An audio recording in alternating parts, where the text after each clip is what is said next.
Olá, eu sou Wilton Silva, professor do Departamento de História da Unesp Campos de Assis, responsável pela disciplina Métodos da Pesquisa Histórica. Esta é a última aula do chamado Módulo 1, no qual os alunos, neste ano de 2020, resolveram fazer, portanto, um projeto de pesquisa.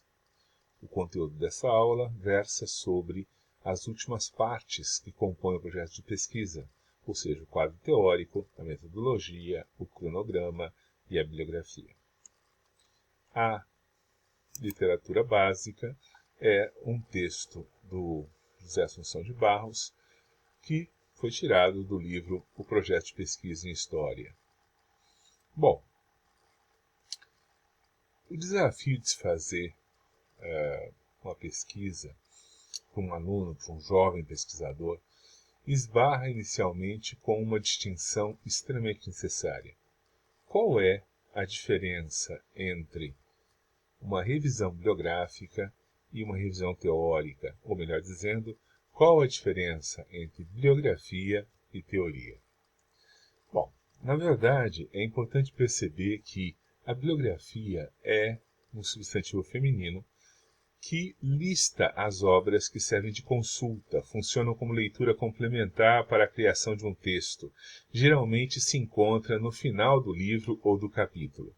O sinônimo de bibliografia, portanto, seria literatura, o conjunto de textos que foram utilizados para que fosse possível a construção da obra.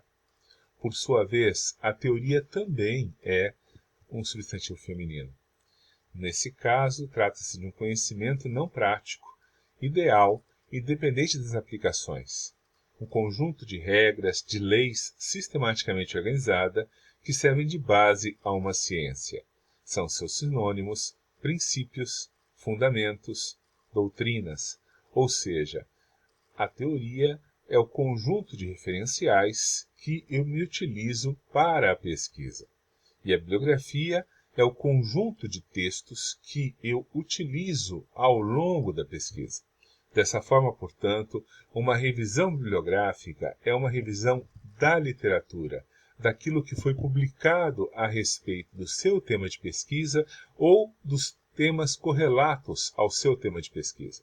Então, por exemplo, se eu me interesso, vamos supor, pela ideia de pesquisar os viajantes no Brasil colonial, eu tenho que ler, por exemplo, sobre a economia colonial, sobre a sociedade colonial e não só sobre os viajantes em si naquele período.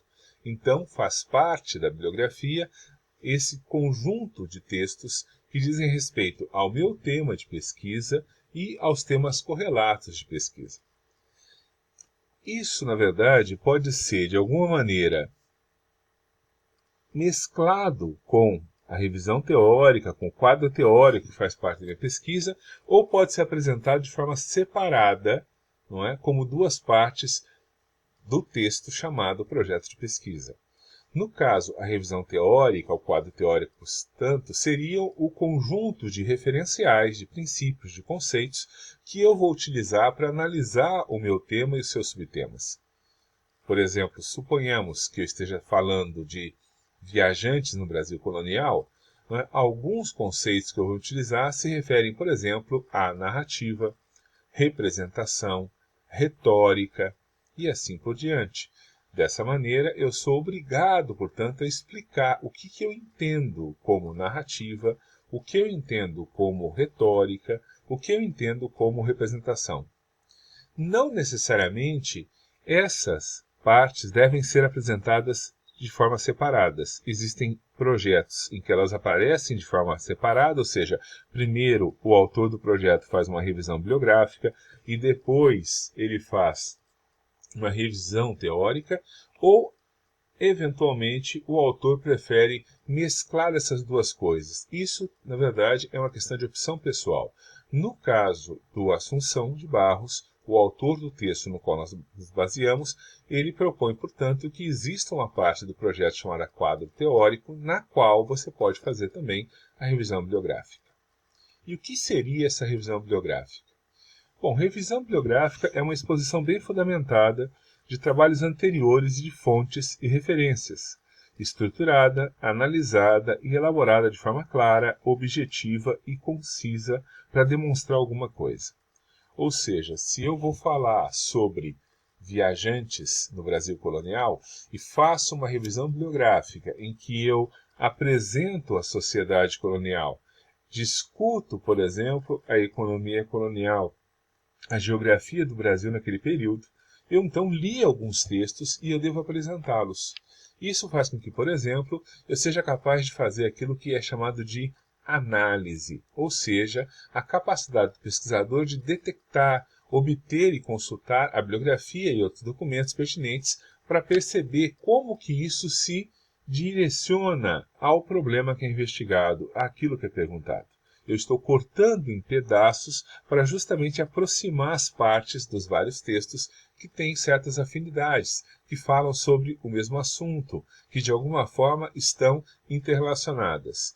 E, se eu sou capaz de fazer isso, que seria análise, quando eu costuro essas partes entre si, eu estou fazendo aquilo que é chamado de síntese, ou seja, a aptidão para retirar e organizar destes as informações de interesse para a sua proposta de trabalho, a partir daquilo que eu li, a partir daquilo que eu consultei, a partir das fontes que eu tive acesso, eu faço uma reordenação de maneira tal que eu crio um diálogo entre textos que não necessariamente estavam conversando entre si, mas que a partir do momento que são lidos por mim, passam a estabelecer um diálogo entre eles.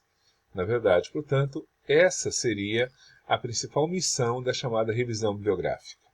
Mostrar, portanto, que eu li um conjunto de obras, um conjunto de textos que de alguma forma iluminam aquele objeto que eu pretendo estudar.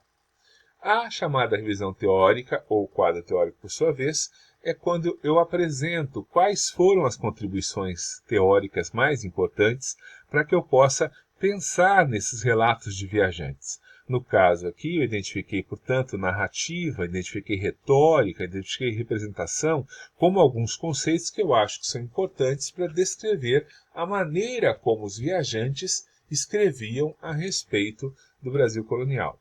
A revisão teórica, ou quadro teórico, portanto, refere-se à contextualização do tema e do problema dentro do debate teórico existente, visando demonstrar duas capacidades básicas do pesquisador: que ele seja capaz de identificar os principais conceitos e quais são as categorias que estão envolvidas na análise daquilo que ele se propôs a estudar, o seu objeto de pesquisa.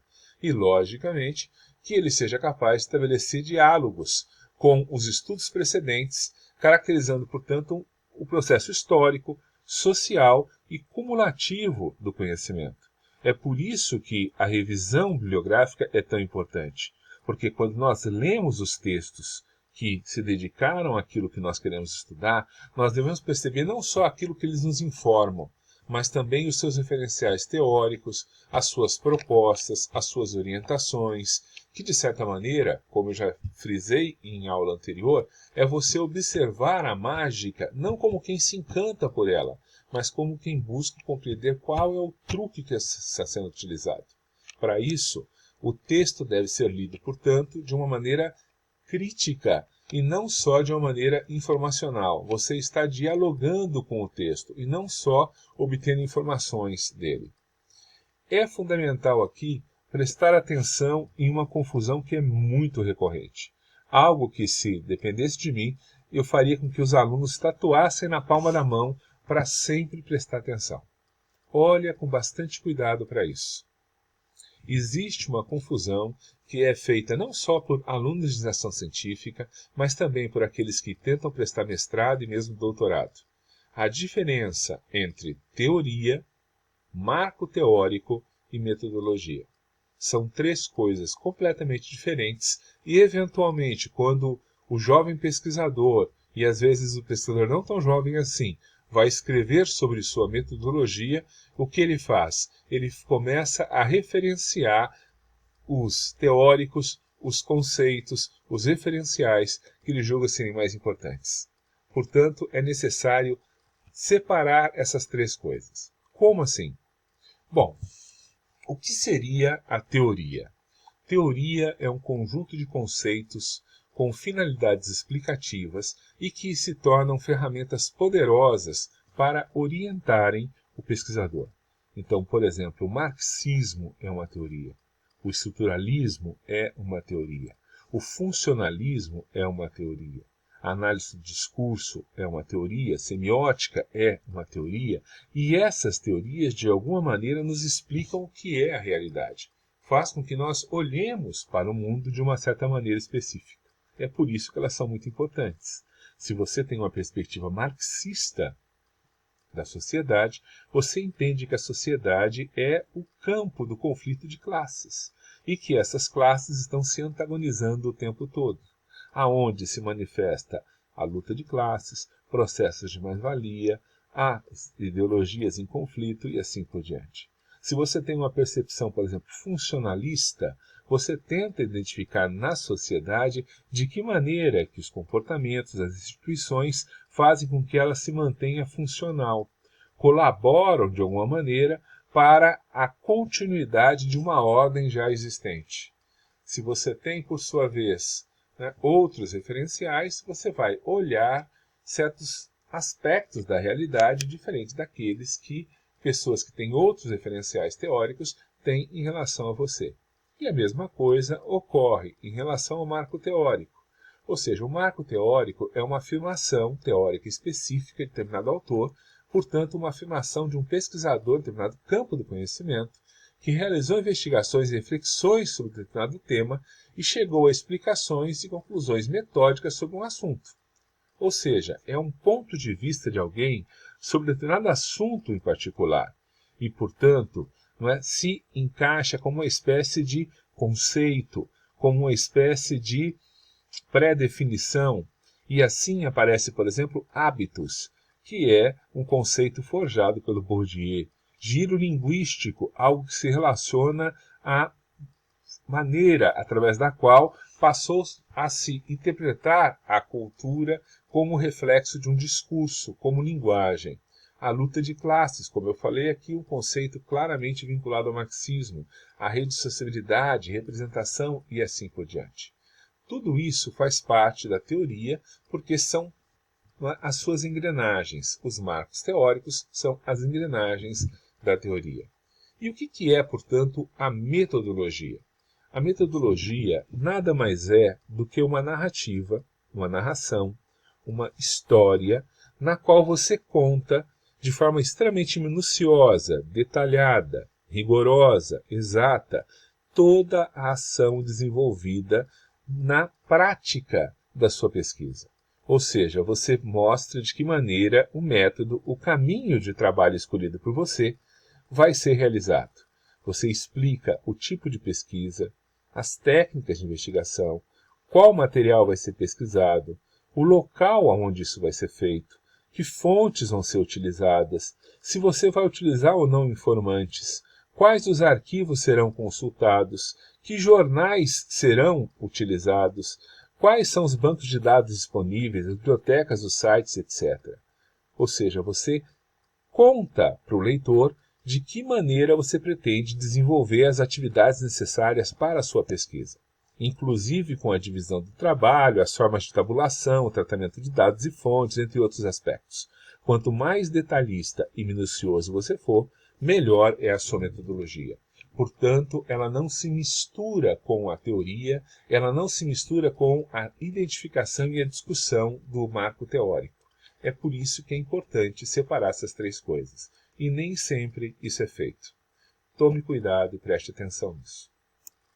Como diferenciar, então, o marco teórico da metodologia? São duas coisas completamente diferentes. Da mesma maneira como a teoria é diferente da prática, o quadro teórico seria diferente da metodologia. Nas ciências duras, ou seja, nas biológicas, nas exatas, a teoria tem um caráter mais abstrato e a metodologia mais concreto. Como fazer experimentações, obter medidas, assim como usar aparelhagens diversas. Nas ciências humanas, nem a teoria é tão abstrata, nem a metodologia é tão concreta. De certa maneira, a teoria se relaciona ao ato de pensar a pesquisa. A teoria propõe uma forma de ver o mundo e de compreender certos aspectos e fenômenos.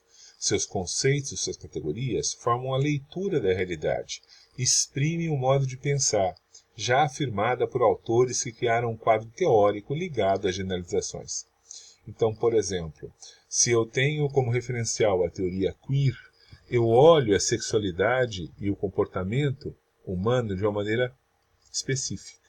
Se eu tenho como referencial, não é, a ideia de gênero, que faz parte, inclusive, da teoria queer, eu passo a olhar, portanto, a sexualidade e o comportamento humano a partir de certos referenciais.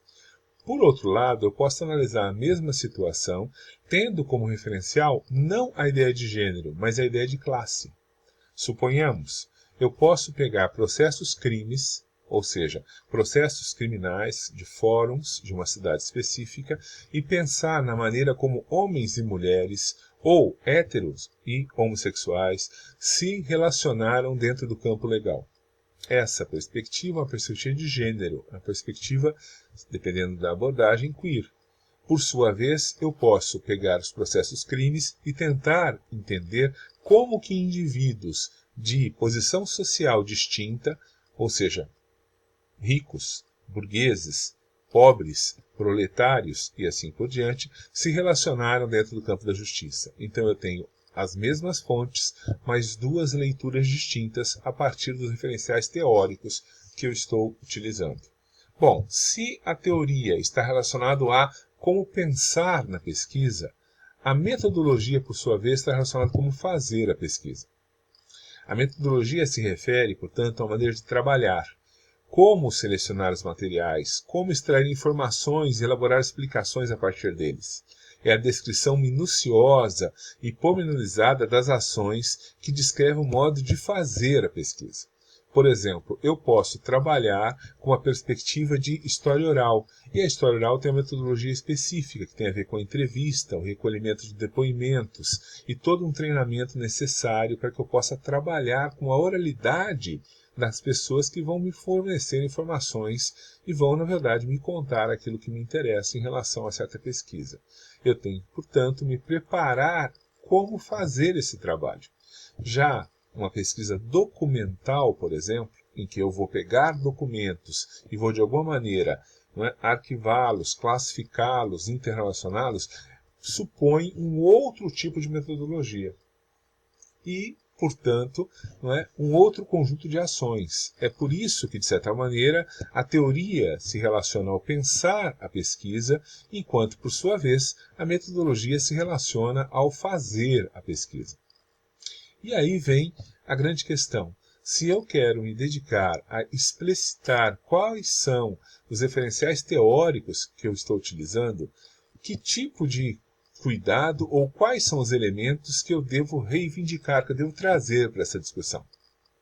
Bom, de certa maneira, são elementos dessa discussão o campo histórico, os diálogos interdisciplinares, os posicionamentos teóricos, as categorias e os conceitos que eu vou utilizar, e, logicamente, a partir dessas categorias, desses conceitos, as perspectivas e os horizontes teóricos aos quais eu estou ligado, e a própria revisão bibliográfica, que se refere aos textos que eu vou ler para perceber o que existe a respeito daquilo que me interessa e como as pessoas trabalharam essas informações. Bom, o que seria, na verdade, esse campo histórico?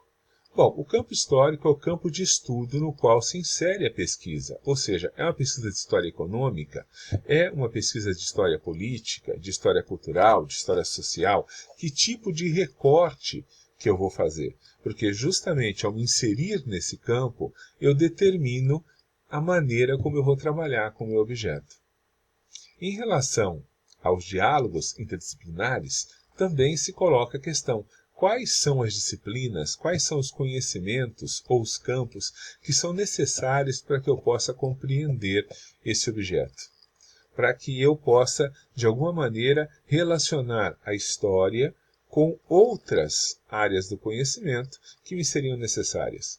Suponhamos que eu vou trabalhar, por exemplo, com o patrimônio material, que eu vou trabalhar, por exemplo, com as casas ou os edifícios. É natural que eu dialogue, por exemplo, com a arquitetura. É natural que eu dialogue, por exemplo, com a administração pública. E dessa maneira eu tenho, portanto, ter uma certa sensibilidade, uma certa aproximação com essas disciplinas que de alguma maneira estão ligadas ao mesmo objeto aos quais eu tenho interesse. Os processos teóricos, por sua vez, diz respeito à adesão às linhas ocorrentes teóricas, se for o caso, aos quais eu me vinculo quando escolho certos objetos. Por exemplo, vamos supor que eu esteja discutindo as políticas públicas de moradia popular no Brasil. Eu posso ter uma perspectiva, por exemplo, que questiona os modelos ou que defende os modelos que foram implementados em diferentes momentos das políticas públicas. Para alguns analistas, por exemplo, o Minha Casa Minha Vida é uma ruptura em relação aos modelos anteriores que se basearam ou na construção de conjuntos de edifícios ou de bairros específicos, principalmente esses bairros específicos durante a ditadura militar, por exemplo. Foi a herança do processo de políticas públicas implementadas durante a ditadura militar em relação à moradia urbana. O Minha Casa Minha Vida, ele é visto como uma ruptura por alguns e como uma continuidade por outros. Essa visão de ruptura ou continuidade diz respeito ao tipo de referencial que eu estou utilizando para poder analisar o que seria, portanto, a questão da moradia na sociedade urbana e industrial contemporânea do Brasil. Logicamente que para isso eu vou me utilizar de certos conceitos, certas categorias, em que, por exemplo, a questão passa a priorizar certos aspectos em detrimento de outros para que eu possa identificar, portanto, aquilo que eu estou trabalhando. Vamos supor, se eu estou vendo o Minha Casa Minha Vida como uma ruptura, eu faço um contraste em relação, por exemplo, à ideia anterior, na qual as casas eram entregues sem muro, na qual não havia preocupação com o aquecimento solar, não havia preocupação com o acabamento, não existiam estruturas como os prédios, eram mais casas térreas, principalmente nas cidades do interior, e assim você tem uma série de contrastes possíveis.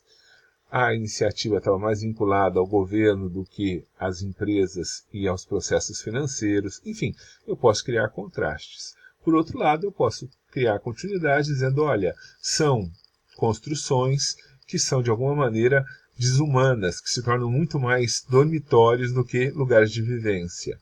Na verdade, essas construções, inclusive, continuam sendo realizadas em lugares periféricos nas cidades, colocando justamente os trabalhadores, os pobres, numa situação de desamparo, porque estão mais distanciados daquilo que seria os serviços básicos essenciais da sociedade urbana. E assim por diante. Eu posso, portanto, ver continuidade ou ver rupturas de acordo com os referenciais que eu estou utilizando.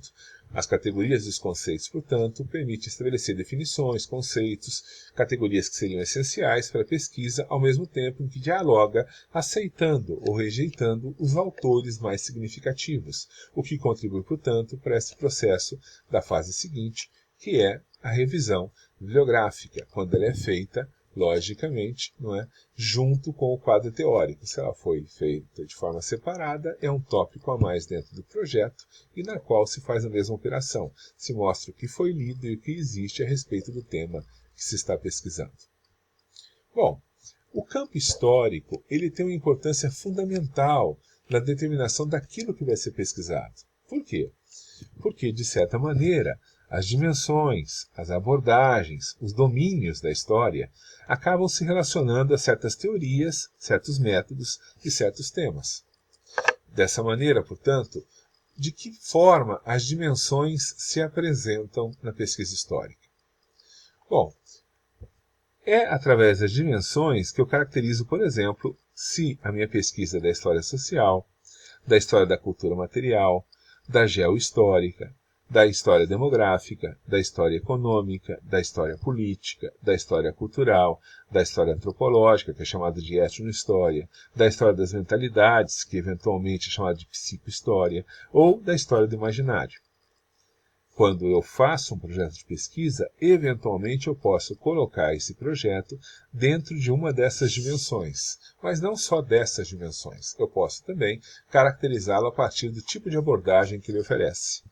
Ou seja, eu posso perceber que, em relação às fontes, existem projetos que vão dialogar com a arqueologia, com a história serial, com a história oral, com a história do discurso, e outros a partir da história imediata, que é a história que aconteceu há muito pouco tempo, da história regional ou história local, que está circunscrita em termos geográficos, da chamada microhistória, que na verdade diz respeito a um universo bastante restrito de personagens, ou mesmo a questão da biografia, e assim por diante. Ou ainda, em relação aos domínios, eu posso me referir às relações entre os agentes históricos, e aí eu tenho a história das mulheres, a história dos marginais, a história das elites, a história das massas, ou então aos ambientes sociais e objetos. Eu tenho a história da arte, a história da sexualidade, a história do direito, a história das ideias, a história da religião, da vida privada, a história urbana, a história rural, que são, na verdade, alguns referenciais que me ajudam a pensar em como fazer o meu projeto. Por quê? Porque, de alguma maneira, o meu projeto vai ter que dialogar com essas dimensões, essas abordagens e esses domínios. Eu não estou solto no espaço, eu estou dialogando com aquilo que existe e que existiu antes de mim. Por isso que minha pesquisa ela tem uma historicidade. Eu tenho que perceber que ela está situada dentro do tempo e do espaço e que, na verdade, eu estou dialogando com uma produção que já existe. Isso não é algo natural, é algo que tem que ser pensado pelo jovem pesquisador. E, inclusive, um dos esforços necessários é que ele seja capaz de se afastar temporalmente ao seu presente. O jovem pesquisador tem um vício. Ele só consegue ver a história até onde ele viveu, até onde ele está. A história é a reflexão do homem no tempo. E o homem no tempo é um período imenso de tempo, no qual muitas vezes é necessário você se deslocar a sua atenção, a sua curiosidade para além da sua própria experiência. Fica a dica. Essa dimensão de herança intelectual, ela é extremamente importante pelo seguinte: se você pensa em fazer uma pesquisa, é natural que você tenha como referencial aquilo que você conhece, aquilo que você já viveu.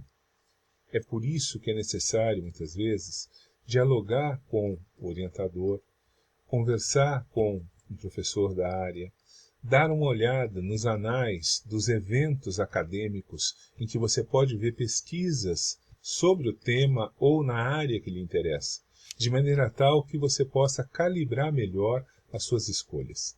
É lógico que essas escolhas não são totalmente livres, porque em muitos aspectos elas reproduzem uma série de determinantes que dizem respeito justamente aos conceitos pertinentes a cada uma das dimensões, das abordagens e dos domínios. Como assim? Bom, de certa maneira, quando você escolhe uma linha de pesquisa, já implica certos conceitos e categorias em cada campo de estudo. E o jovem pesquisador deve ponderar o que e em qual nível deseja discutir. Um tema de história cultural provavelmente levará a se discutir o conceito de cultura, por exemplo.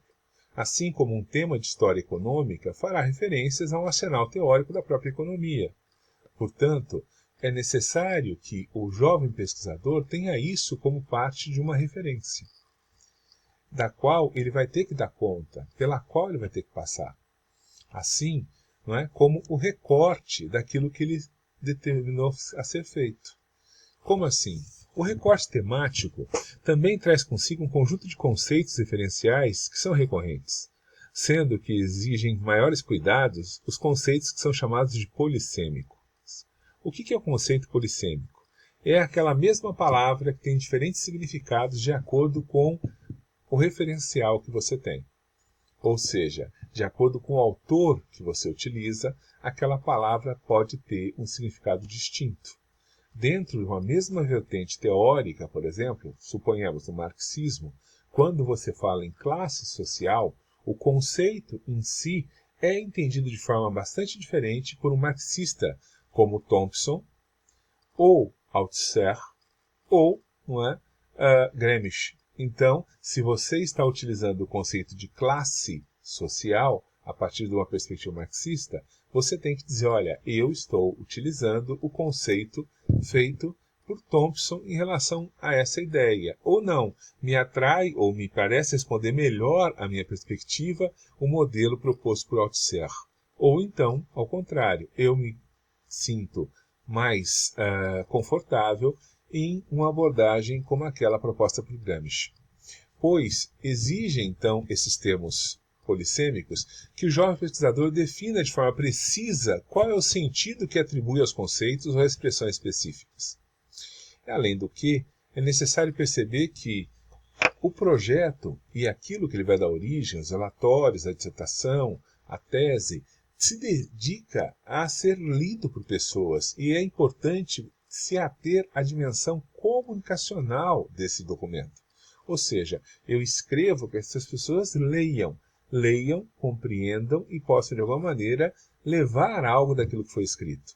Então, devem ser ponderadas as exigências intelectuais da pesquisa, que podem exigir o aprofundamento de certos conceitos, assim como a necessidade de clareza para possíveis leitores, que podem ser da área, mas não são especialistas.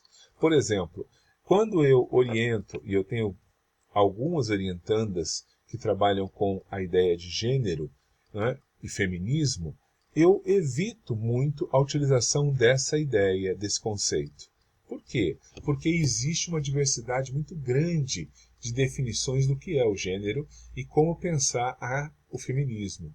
Então, por exemplo, para evitar maiores conflitos, muitas vezes nós utilizamos a ideia de a condição feminina, mais do que o feminino, de forma tal que você não tenha que entrar numa disputa conceitual sobre o que seria o feminismo de verdade, o feminismo falsificado, equivocado, pós-moderno, tradicional e assim por diante. Tá certo? Um exemplo seria a ideia de ideologia. Ideologia é um conceito de origem marxista e que um pesquisador chamado Terry Eagleton vai visitar num livro dele que tem justamente esse título. E nesse livro chamado Ideologia, ele lista 16 definições diferentes para o mesmo conceito. Ou seja, ideologia é um processo de produção de significados, signos e valores na vida social. Também é visto como um corpo de ideias característico de determinado grupo ou classe social. Ou ainda, ideias que ajudam a legitimar um poder político dominante. Ou ainda, ideias falsas que ajudam a legitimar um poder político dominante. Ou comunicação sistematicamente distorcida, ou aquilo que confere certa posição a um sujeito. Formas de pensamento motivadas por interesses sociais, pensamento de identidade, ilusão socialmente necessária, conjuntura de discurso e de poder, veículo pelo qual atores sociais conscientes entendem o seu mundo, conjunto de crenças orientadas para a ação. Há confusão entre realidade linguística e realidade fenomenal. Há oclusão semiótica, o meio pelo qual os indivíduos vivenciam suas relações como estrutura social, processo pelo qual a vida social é convertida em uma realidade natural. Ou seja, essas 16 definições de ideologia não estão equivocadas, elas são formas distintas de se olhar o mesmo processo. Quando eu digo eu quero pesquisar a ideologia dos jornais operários do início do século XX, eu tenho que definir o que eu entendo por ideologia. Quais desses 16 referenciais são úteis para a forma como eu vou olhar os jornais operários no início do século XX na minha pesquisa. É por isso que é necessário ter cuidado com os conceitos. Um outro exemplo é a distinção entre a ideia de revolução. Veja bem, uma autora fundamental que explorou essa ideia é a nossa amiga Hannah Arendt. O outro pesquisador é o Christoph Pomian. Então vamos ver a definição que dá Hannah Arendt para a revolução. Todos esses fenômenos têm em comum com a revolução o fato de que foram concretizados através da violência, e é essa a razão pela qual eles são, com tanta frequência, confundidos com ela. Mas a violência não é mais adequada para descrever o fenômeno das revoluções do que a mudança. Somente onde ocorrer mudança, no sentido de um novo princípio, onde a violência for utilizada para constituir uma forma de governo completamente diferente, para dar origem à formação de um novo corpo político, onde a libertação da opressão almeje, pelo menos, a constituição da liberdade, é que podemos falar em revolução, segundo Hannah Arendt. Já Christophe Pommian discorda dessa definição utilizada por Arendt. Ele vai dizer: efetivamente, qualquer revolução não é mais que a perturbação de uma estrutura e o advento de uma nova estrutura. Considerada nesse sentido, a palavra revolução perde o seu halo ideológico, já não designa uma transformação global da sociedade, uma espécie de renovação geral que relega para sua insignificância toda a história precedente, uma espécie de ano zero, a partir do qual o mundo passa a ser radicalmente diferente do que era. Uma revolução já não é concebida como uma mutação, se não violenta e espetacular, pelo menos dramática. Ela é, muitas vezes, silenciosa e imperceptível, mesmo para aqueles que a fazem. É o caso da Revolução Agrícola ou da Revolução Demográfica. Nem sequer é sempre muito rápida, acontece que se alongue por vários séculos. Assim como demonstraram François Fourré e Mona Zouf, uma estrutura cultural característica pela alfabetização irrestrita foi substituída por outra, a da alfabetização generalizada, no decurso de um processo que, em França, durou cerca de 300 anos. Então, enquanto Hannah Arendt está trabalhando com uma concepção meramente institucional e política de revolução, e aí, por exemplo, revolução no século XX foi a Revolução Russa, foi a Revolução Cubana, foi a Revolução Chinesa, Christophe Pommian, por sua vez, vai dizer não. Por exemplo, a Revolução Sexual da década de 60 foi uma revolução. A alfabetização massiva em vários países foi uma revolução. E assim por diante. Então são duas concepções distintas para a mesma ideia. É lógico que justifica-se nessa situação a utilização daquilo que é chamado de obra de referência. Ou seja, existem dicionários, por exemplo, o dicionário marxista, do Butmore, onde se você quer trabalhar com a ideia de classe, em uma perspectiva marxista, você consulta esse dicionário e vê quais são as abordagens possíveis, e escolhe e explica a partir de um excerto daquela obra o que você entende por classe. E a mesma coisa em relação às ciências sociais, a própria história, a historiografia e assim por diante. É uma forma de você googar sem usar o Google, mas usando obras que são chamadas obras de referência. Bom, indo, portanto, às partes finais do projeto. O que é a metodologia? Como já foi dito aqui, é uma descrição detalhada e pormenorizada através da qual se explica o tipo de pesquisa que se pretende fazer. O jovem pesquisador, portanto, deve narrar, descrever as técnicas de investigação, o material que vai ser pesquisado, aonde ele está, quais são suas características, se ele vai utilizar informantes, como que ele escolheu esses informantes, se ele vai acessar arquivos, quais arquivos e de que forma esse acesso vai ser feito, se ele vai utilizar jornais, quais são esses jornais, onde eles estão, como são acessados e assim por diante. Os bancos de dados, bibliotecas, sites, etc., assim como a divisão do trabalho, no caso, geralmente, um jovem pesquisador faz todos os trabalhos, mas faz em fases.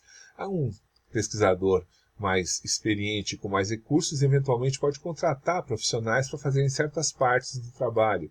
As formas de tabulação, o tratamento dos dados, das fontes, etc, etc, etc. Então, isto é a metodologia, a descrição minuciosa das práticas desenvolvidas ao longo do processo de pesquisa. Além da metodologia, o projeto tem que apresentar também o chamado cronograma. O cronograma, na verdade, é uma exposição na forma de gráfico ou tabela das fases do trabalho de pesquisa, na sua ordem natural, ou seja, no seu encadeamento, e com a sua duração temporal. Então, por exemplo, se primeiramente eu vou ler a bibliografia, ela aparece primeiro do que, por exemplo, fichar a bibliografia. Primeiro eu leio, depois eu ficho. Ou, por exemplo, consultar um arquivo. Eu leio a bibliografia, faço fichamentos, consulto os documentos, ficho os documentos e assim por diante. Então, é na ordem natural, no encadeamento, e com a sua duração temporal. Se eu tenho, por exemplo, iniciação científica, que são de 12 meses, eu distribuo as atividades ao longo dos 12 meses, conforme esse exemplo. Veja bem, O primeiro mês eu faço a reformulação do projeto, porque ele foi submetido, por exemplo, à FAPESP, e houve um parecer sugerindo mudanças, adequações, melhorias, e eu posso perder, por exemplo, um mês tentando atender esses objetivos. Os 4 meses seguintes eu vou ler e fichar a bibliografia. Os 2 meses, 3 e 4, eu vou, além de ler e fichar a bibliografia, também vou pesquisar em arquivos. O mês 5 e o mês 6, eu vou me dedicar a ler e fichar as fontes. No mês 7, eu vou fazer o relatório parcial de metade da pesquisa. No mês 7, 8 e 9, eu vou começar a analisar os dados, tentando refinar a minha pesquisa.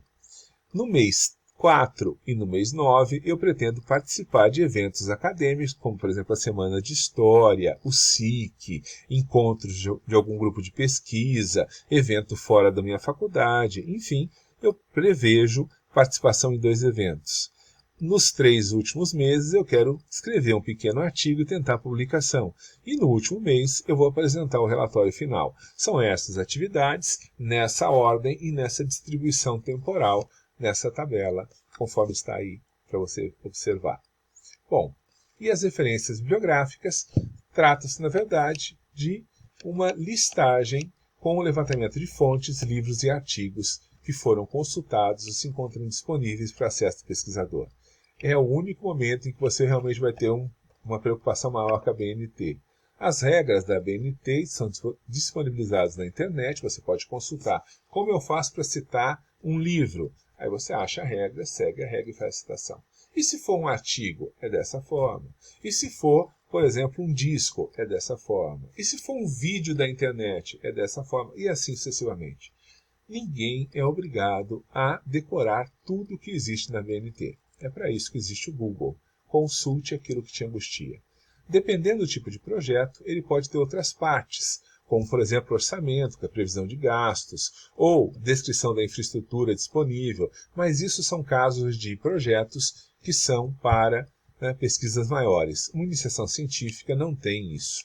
Eu paro por aqui, não é? Na esperança de que você tenha desenvolvido o interesse e a curiosidade de tentar montar o seu projeto. Eu encerro o curso parabenizando os alunos que fizeram a escolha pelo módulo 1 na tentativa de montarem seu projeto de pesquisa. É uma prática que não é rotineira, não é cotidiana, é resultado de um esforço de cada um de vocês, e eu não tenho a ambição de que tudo se resolva aqui. Nós encontraremos problemas, teremos dificuldades, vamos de alguma forma nos angustiarmos, mas, por outro lado, vale a pena lembrar que está disponibilizado também os textos do Assunção de Barros, que aprofundam as partes da pesquisa e do projeto de pesquisa, para que você possa, de alguma maneira, sanar suas angústias e suas dúvidas. Nós vamos continuar nos esforçando para isso, é algo contínuo, e que tenha valido a experiência e a vivência. Muito obrigado pelo esforço de vocês. Até a próxima. Tchau, tchau.